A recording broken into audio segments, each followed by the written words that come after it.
Okay, isang magandang hapon mga kapindot. Share lang po natin to sa mga merong mga pintuan na ganito o anumang design.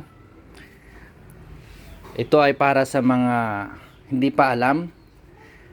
Kung ganito ang pintuan nyo, madalas bang pintuan nyo ay ganito? Bumabagsak. Ayan. So ituturo ko kayo kung paanong may adjust ang kanyang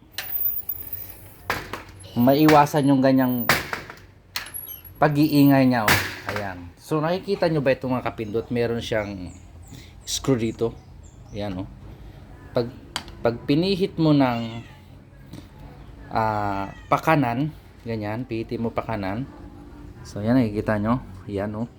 Pinipihit ko pakanan. So malilis yung kanyang. Ayan. So yan para ito lamang sa mga hindi nakakaalam at sa mga merong at sa mga nakakaalam. Ayan, i-share nyo rin sa kanila. So ayan pag pinihit mo namang pabalik, pakaliwa, ayan. Ganyan po ang nangyayari. Lumalagabag. Naiirita ka sa ingay.